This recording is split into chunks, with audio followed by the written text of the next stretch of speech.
Deep in the frozen forests of France during the winter of 1944, German soldiers whispered stories that kept them awake at night. They spoke of a phantom who moved through the trees like smoke, invisible even when standing right before them. They called him the Black Ghost, a man who could disappear into thin air and emerge from nowhere to strike down their best marksmen. 30 of Germany's most skilled snipers, men trained to be invisible hunters themselves, simply vanished from their positions, one by one, never to fire another shot. Their bodies were found days or weeks later, sometimes not found at all, each eliminated with surgical precision by a force they could not see or understand. The man behind this legendary feat was not a trained Special Forces operative or a lifelong soldier. He was a lumberjack from the backwoods of Mississippi, a Black American who had spent his entire life being overlooked and underestimated, who would use those very qualities to become one of the most feared and effective soldiers in World War II. His name was Sergeant James Williams, though history would nearly forget him, and his story reveals not just a tale of military brilliance, but a journey of a man who turned a lifetime of survival in hostile environments into a weapon that would help liberate Europe. James Williams was born in 1920 in a small timber town near the Mississippi Delta, where the land was thick with pine forests and the air smelled of fresh-cut wood and swamp water. His father worked as a timber cutter, one of many black men who did the hardest and most dangerous work in the lumber camps for the smallest pay.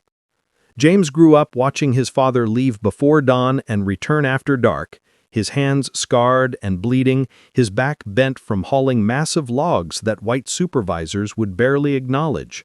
The Williams family lived in a shack at the edge of the lumber camp, a structure that leaked when it rained and froze solid in winter. But it was home, and it was theirs in a world that offered black families very little they could truly call their own. From the age of 6, James followed his father into the woods, learning to read the forest the way other children learned to read books. He learned which trees were ready to fall and which would snap unpredictably. He learned to move silently through dense brush without disturbing a single branch, a skill that kept workers from spooking wildlife or alerting dangerous animals to their presence. He learned to judge distances by eye alone, to understand wind direction by the whisper of leaves, and to remain absolutely still for hours when safety demanded it. These were not skills taught in classrooms or training manuals. These were survival tools passed down through generations of men who worked in environments where one mistake could mean death. The lumber camps of Mississippi in the 1920s and 30s were brutal places for everyone, but they were especially cruel to black workers, who faced not just the dangers of the job, but the constant threat of racial violence and exploitation. James witnessed his first lynching when he was 9 years old, a timber worker accused of talking back to a white foreman, dragged from his home and hanged from the very trees he had spent his life cutting. The image burned into James' memory, teaching him that in this world, being black meant being hunted, meant learning to be invisible, meant understanding that your life had less value than the timber you harvested. But James did not let this destroy him. Instead, he absorbed every lesson the forest and his circumstances could teach him. He learned to read people as carefully as he read trees, to understand threats before they fully materialized, to know when to be seen and when to disappear. By his teenage years, James had become one of the most skilled timber workers in the region despite his youth. He could fell a tree with precision that amazed even seasoned lumberjacks, dropping massive pines exactly where he intended with just a few careful cuts. He could track animals through the forest with such skill that he provided much of his family's food through hunting, using an old rifle his grandfather had owned, making every precious bullet count because ammunition cost money they did not have. He learned camouflage not from military books, but from watching how deer and wild pigs moved through the forest, how they used shadows and stillness and the natural patterns of the woods to become nearly invisible. He would cover himself in mud and leaves, blend into fallen logs and thick brush, and wait with the patience of stone until his target appeared. When the Japanese attacked Pearl Harbor in December 1941, America entered World War II with a military that was still deeply segregated. Black Americans were called to serve their country, but they were placed in separate units, often given support roles rather than combat positions, and faced discrimination from their own military even as they prepared to fight foreign enemies. James Williams was drafted in early 1942, and he reported to basic training at Fort Benning in Georgia with little expectation that his skills would be recognized or valued.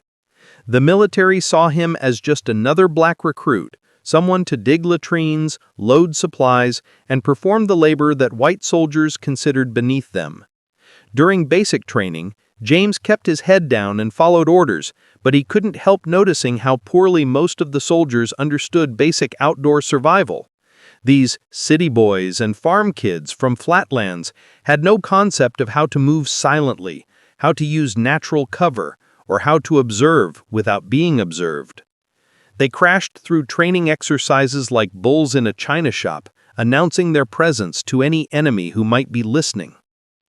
James watched and learned the military way of doing things, but he also recognized that his lifetime of experience in the timber camps had taught him things these instructors had never considered. The turning point came during a training exercise when James's platoon was tasked with locating and tagging members of the opposing force in a wooded area of the base.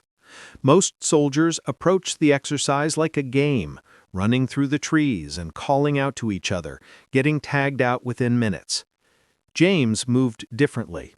He covered his uniform with mud and pine needles, moved slowly and deliberately, and positioned himself along likely patrol routes where he could observe without being seen. Over the course of 3 hours, he tagged out 17 members of the opposing force, including 2 training instructors who were supposedly monitoring the exercise.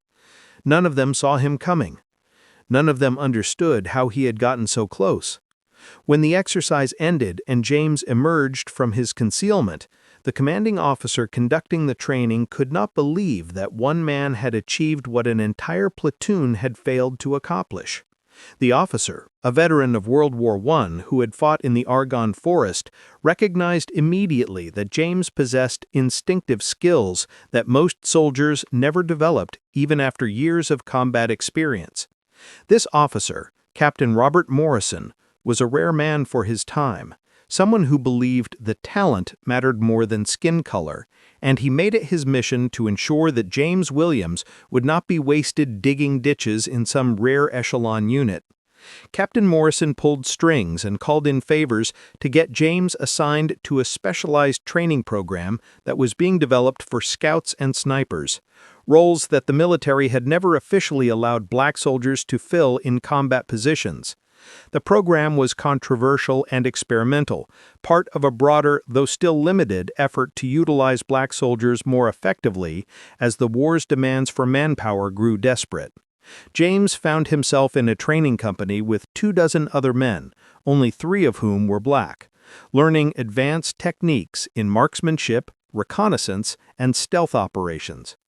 The white soldiers in the program treated James and the other black trainees with open hostility at first, refusing to partner with them in exercises, making racist comments, and assuming they had only been included because of some political correctness directive.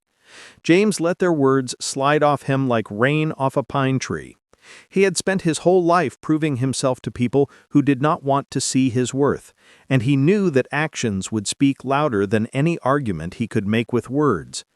During marksmanship training, James demonstrated shooting ability that shocked his instructors. Years of making every bullet count while hunting had made him extraordinarily accurate and patient. While other trainees rushed their shots or got frustrated when they missed, James approached each trigger pull with calm calculation, adjusting for wind, distance, and even the subtle movements of his own breathing. He consistently outshot every other trainee in the program, including several who had bragged about being champion marksmen in their home states. But it was in the field exercises that James truly distinguished himself and began to earn the respect even of men who wanted to hate him. During one exercise, trainees were sent into the woods and told to stalk within 20 yards of an observer position without being detected.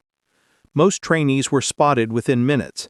James took nearly 2 hours to cover a distance of just 300 yards, moving so slowly and carefully that he seemed to melt into the landscape. He used every natural feature, every shadow, every patch of vegetation to mask his approach.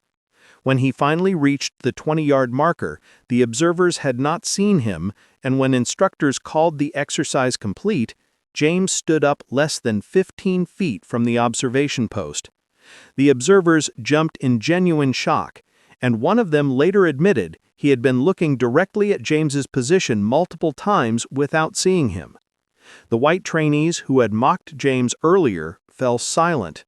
They began to understand that they were training alongside someone who operated on a different level, someone who had not learned these skills in a classroom, but had absorbed them across a lifetime of necessity. One trainee, a farm boy from Iowa named Tommy Barrett, approached James that evening and apologized for his earlier behavior. Tommy asked James to teach him how to move the way he moved, to see the forest the way he saw it. James agreed, and Tommy became the first of several trainees who learned from James lessons that would later save their lives on European battlefields. In August 1943, James Williams shipped out to England with thousands of other American soldiers preparing for the eventual invasion of Europe. He was assigned to the 2nd Infantry Division, though his role remained somewhat unofficial and undefined. The military still did not know quite what to do with highly skilled black combat soldiers, caught between its need for their abilities and its institutional racism. James spent months in England, training with his unit, refining his skills, and preparing for combat that everyone knew was coming, but no one could predict exactly when or where. He made friends with several soldiers in his unit, men who looked past his skin color and recognized his abilities and his character.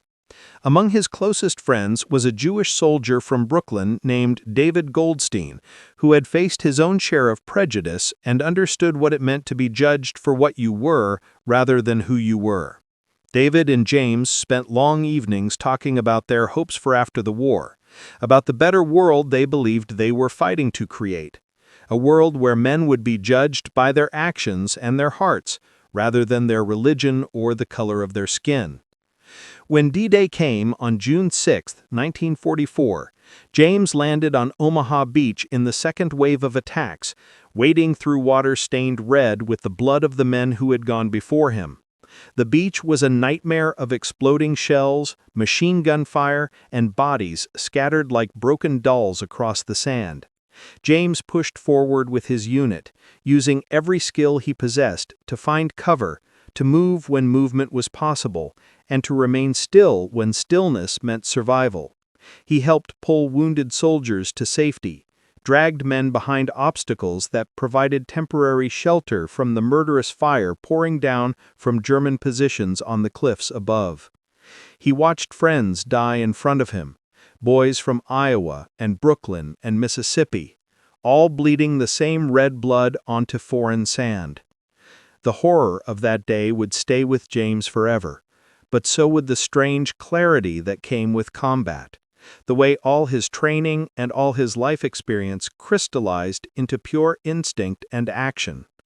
By nightfall, his unit had secured a toehold on the beach, and James had earned a reputation for coolness under fire, for an ability to read the battlefield and move through it as if he could sense where the next explosion would occur or where enemy fire would concentrate. His commanding officers began to use him as a scout, sending him ahead to probe German positions and report back on enemy strength and placement. After the beaches came the hedgerows of Normandy, ancient earthen walls covered in thick vegetation that divided the French countryside into a nightmarish maze perfect for defensive warfare.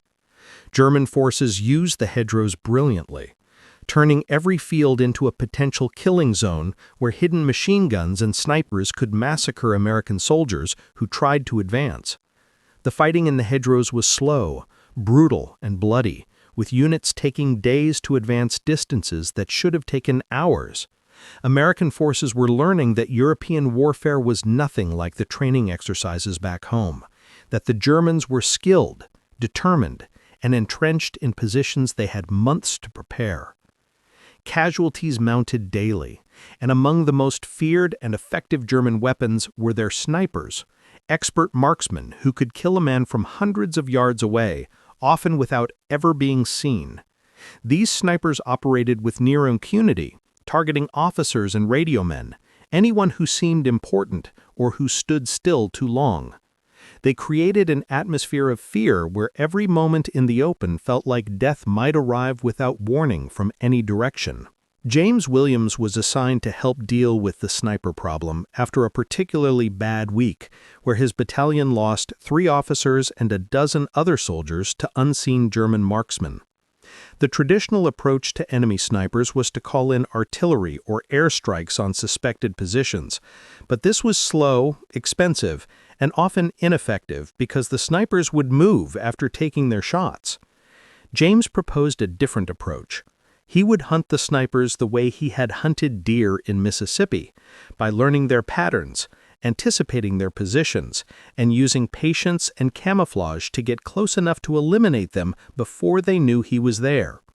His commanding officer, now Major Morrison, who had continued to advocate for James throughout his military career, approved the plan, though many other officers were skeptical that one man could make a significant difference against professional German snipers. James requested permission to work alone, explaining that he moved better and quieter without a partner, and that operating solo meant he only had to keep himself hidden rather than coordinating with someone who might not understand his methods. The request was unusual, but approved, and James Williams became an officially sanctioned counter-sniper, though few believed he would survive more than a few days in such a dangerous role. James prepared for his new mission with the same careful attention he had given to every serious task in his life. He studied maps of the area, talked to survivors of sniper attacks to understand where shots had come from, and spent hours observing the hedgerows and fields from safe positions to understand the terrain and sight lines. He gathered materials to create his own camouflage, dissatisfied with standard military gear that he felt was too uniform and artificial. He covered his helmet with local vegetation, smeared his face and hands with mud mixed with crushed leaves to break up the human shape and shine of skin, and attached strips of burlap to his uniform that he could tuck grasses and twigs into to match whatever environment he was moving through. He looked less like a soldier and more like a piece of the earth itself, something that had grown from the soil rather than walked upon it. He carried his rifle, a Springfield with a scope, along with minimal ammunition because he planned to make every shot count, just as he had learned to do in the woods of Mississippi, where bullets were precious. He carried water, a few rations, a knife, and nothing else. Weight meant noise. Bulk meant visibility, and James intended to be neither heavy nor visible. His first mission took him into a section of hedgerows where a German sniper had killed 7 American soldiers over 3 days, always from different positions, always disappearing before counterfire could be directed at him. James entered the area before dawn, moving in darkness with the confidence of someone who had spent thousands of hours in forests and fields. He knew that dawn and dusk were when snipers were most active because the low angle of the sun created shadows and made it harder for targets to see clearly, but also because soldiers relaxed slightly during these transition times, believing they were safer than in full daylight. James positioned himself not where the sniper had been, but where he calculated the sniper would go next, based on the pattern of previous attacks and the natural flow of American patrols through the area. He found a spot where 3 hedgerows came together, creating excellent sightlines in multiple directions, and he buried himself into the base of the hedgerow wall, covering himself so completely with vegetation and earth that he ceased to be a man and became simply another piece of the landscape. He waited without moving for 6 hours, barely breathing, ignoring the insects that crawled across his face and the cramps that threatened his muscles. His patience was rewarded when a German soldier appeared, moving carefully along a hedgerow about 200 yards away, carrying a scoped rifle and scanning the area before selecting a position. The German was good, James acknowledged, settling into concealment and becoming very still. But the German did not know he was already being watched by someone better. James observed the sniper for another hour, learning his patterns, the way he shifted his weight, the intervals at which he scanned different directions. When an American patrol appeared in the distance, moving along a road that crossed the German sniper's field of view, James knew the enemy was about to take his shot. The German raised his rifle smoothly, and James acted in the same instant. His single shot crossed 200 yards and struck the German sniper in the head, killing him instantly. The American patrol heard the distant report of James's rifle but never knew how close they had come to losing one of their number. James remained in position for another 2 hours, knowing that German snipers sometimes worked in pairs. But no second enemy appeared.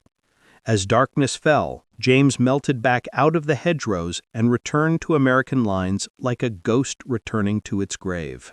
Word of James's success spread quickly through the division, and he was sent out again and again as reports of German snipers came in from different sectors.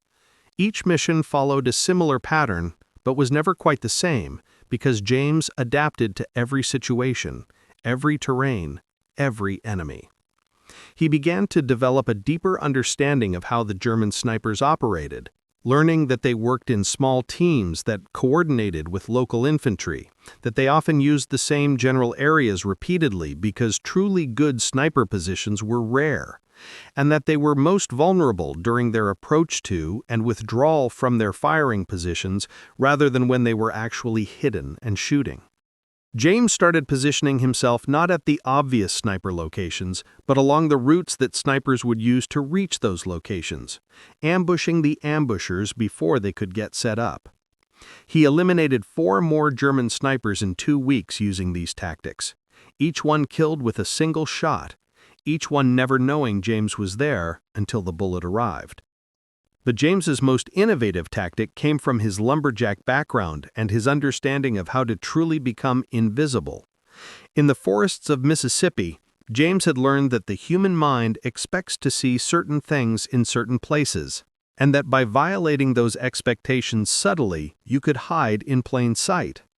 In the hedgerows and forests of France, soldiers expected threats to come from ground level, from behind cover, from positions that made tactical sense. James began climbing trees, using techniques he had learned scaling pines and lumber camps, to position himself 15 or 20 feet above the ground where no one thought to look. From these elevated positions, he had excellent views of the surrounding area and could observe multiple suspected sniper locations simultaneously.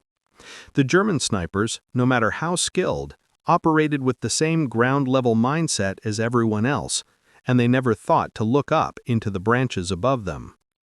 James killed 3 German snipers from tree positions, and the Germans became increasingly paranoid and confused about how their men were being eliminated.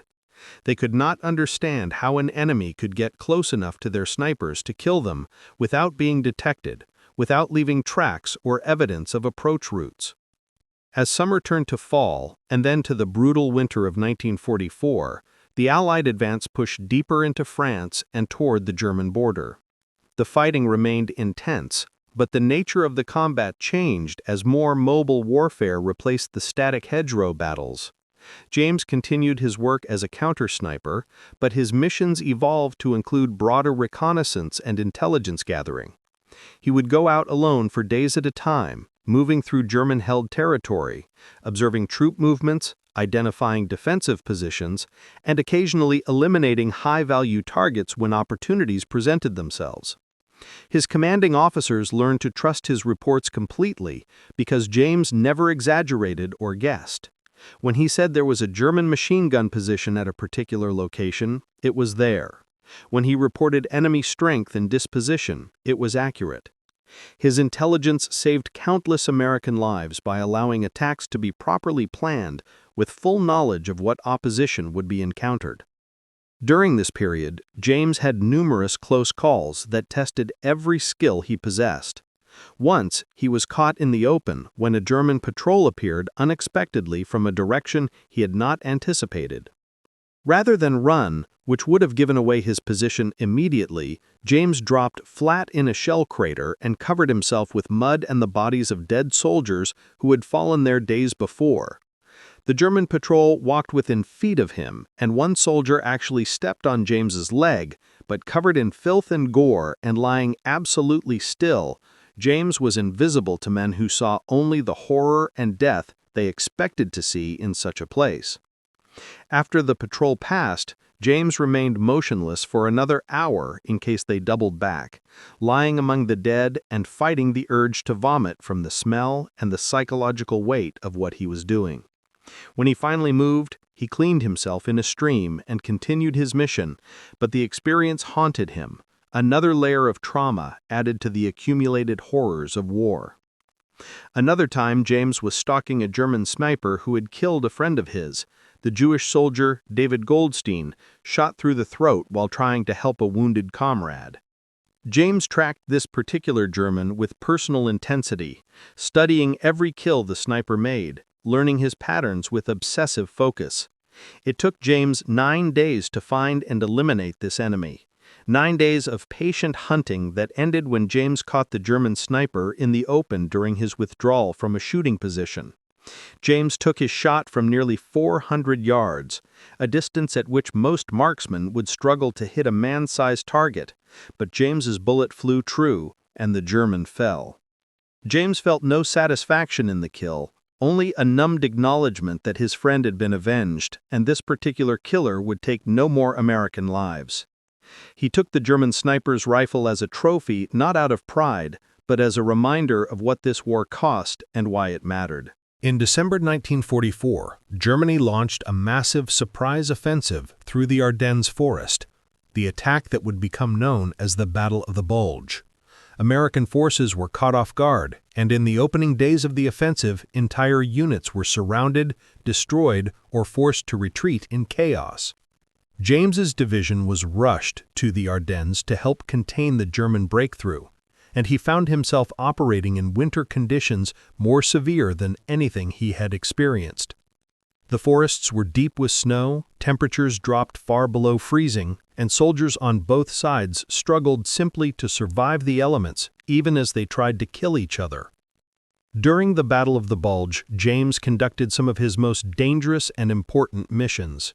He was sent behind German lines to gather intelligence on the size and direction of enemy advances, spending days alone in frozen forests surrounded by thousands of enemy soldiers.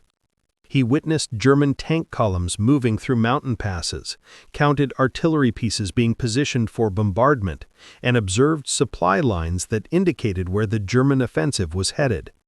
His reports were radioed back to American command and helped shape the defensive response that eventually stopped the German advance. But James' most significant contribution during the Bulge was his systematic elimination of German snipers who were causing havoc among American defenders. The Germans had deployed some of their best snipers to the Ardennes, men who had survived years of combat on the Eastern Front against the Soviets, hardened killers who knew how to operate in winter conditions and who were picking off American soldiers with ruthless efficiency. James went after these elite enemy snipers with calculated determination, understanding that he was now facing opponents closer to his own skill level than any he had encountered before. These were not ordinary soldiers, but specialists like himself, men who understood patience and camouflage and the art of invisible killing. The duel between James and these German snipers became intensely personal and psychological. James would study the pattern of kills, determine likely hide positions, and then position himself to ambush the sniper either during their approach or after they had fired and needed to relocate. The German snipers began to realize they were being hunted, that something was eliminating their number with precision and stealth they could not match. They became more cautious, changed their patterns, and tried to set traps for whoever was hunting them. James countered every adaptation, staying one step ahead through a combination of instinct, experience, and an almost supernatural ability to think like his prey. Over the course of 3 weeks, during the height of the Battle of the Bulge, James eliminated 11 German snipers, each kill confirmed by recovered equipment or by bodies found later by advancing American troops. As the Battle of the Bulge ended in Allied victory, and the spring of 1945 brought renewed offensives that would finally break into Germany itself, James Williams had become a legend within the 2nd Infantry Division. Soldiers told stories about the Black Ghost who hunted German snipers, who could become invisible, who struck without warning and disappeared like smoke. Some of the stories were exaggerated, as soldiers' stories always are, but the core truth was undeniable. James had eliminated at least 30 confirmed German snipers, and the actual number was probably higher because many of his kills were never officially recorded. He had spent over a year operating largely alone in enemy territory, conducting reconnaissance and intelligence gathering that shaped battle plans and saved countless lives. He had been recommended for multiple medals, including the Distinguished Service Cross, though, like many black soldiers, he would face long delays and administrative resistance in actually receiving the recognition he had earned. The military's racism did not disappear just because a black man had proven himself exceptional in combat. But James was not thinking about medals or recognition as the war entered its final weeks. He was thinking about going home, about seeing his family again, about the possibility of a life without constant fear and killing. He was also grappling with what the war had done to him psychologically. He had killed at least 30 men, probably more, and while he believed the killing had been necessary and just, it still weighed on his soul. He dreamed about the men he had shot, saw their faces in quiet moments, wondered about their families and what stories they had told themselves about why they were fighting. He struggled with survivor's guilt, thinking about friends like David Goldstein who had not made it home, good men who had deserved to live more than James felt he did. The war had validated his skills, but had also shown him depths of human cruelty and capacity for violence that he wished he could unsee. When Germany finally surrendered in May 1945, James was in southern Germany with his division, having fought across France, through the Ardennes, across the Rhine, and into the heart of the Third Reich.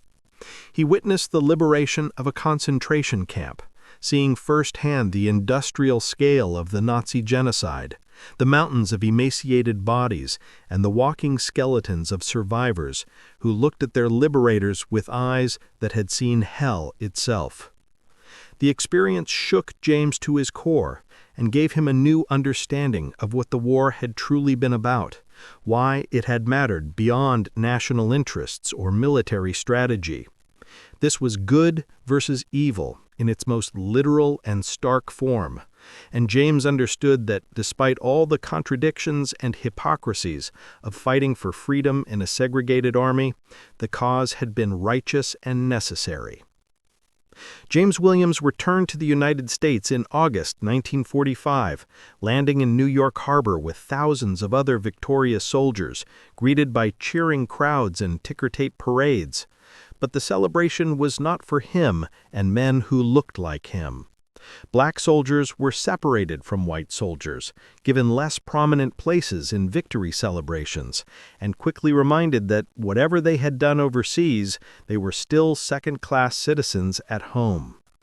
James traveled back to Mississippi by segregated train, sitting in the colored car, unable to eat in the dining car or use the facilities that white passengers enjoyed without question. He returned to the same lumber town he had left, finding it essentially unchanged, still poor, still segregated, still offering limited opportunities for black men no matter what they had accomplished elsewhere in the world. James tried to return to his old life, taking a job in the lumber camps again, but found that he could not simply go back to who he had been before the war. He had seen too much, done too much, changed too fundamentally. The work that had once been his whole world now felt small and confining. The racial indignities that he had learned to navigate before the war now filled him with a rage he struggled to control. He had fought for his country, had saved American lives through his skill and courage, had proven himself equal or superior to any man in combat, and yet here he was, being told to use the colored entrance, being paid less than white workers for the same job, being treated as if his service and sacrifice meant nothing. The bitterness could have destroyed him, and it did destroy many veterans who returned to face similar circumstances, men who turned to alcohol or violence, or simply gave up on the idea that anything would ever get better. But James chose a different path. He became involved in the early civil rights movement in Mississippi, using his status as a decorated veteran to demand better treatment and opportunities for black citizens. He spoke at churches and community meetings about what he had seen in Europe, about fighting against tyranny abroad while suffering under oppression at home, about the fundamental contradiction of a nation that claimed to stand for freedom while denying basic rights to millions of its own people based on skin color. His message resonated with other black veterans who had returned from war with new perspectives and decreased tolerance for injustice, and James became part of a generation of veterans who would help lay the groundwork for the larger civil rights movement that would emerge in the following decades. He faced threats from white supremacists who did not appreciate a black man speaking up and demanding change. But James was not easily intimidated by men who hid behind hoods and made threats in the darkness. He had faced down German snipers and had operated alone behind enemy lines, surrounded by thousands of soldiers trying to kill him. The Ku Klux Klan and local racists were frightening, but they were not more frightening than what he had already survived. James Williams lived until 1998, dying at the age of 78 in a modest home in Mississippi, surrounded by children and grandchildren who had grown up hearing his stories, but who could never fully understand what he had experienced and accomplished. He had eventually received some of the medals he had been recommended for during the war, though they came decades late and with far less fanfare than they should have received. The military's records of his service were incomplete and in some cases contradictory, a common problem for black soldiers whose contributions were often poorly documented or deliberately minimized by officials who did not want to acknowledge that black soldiers had fought with distinction.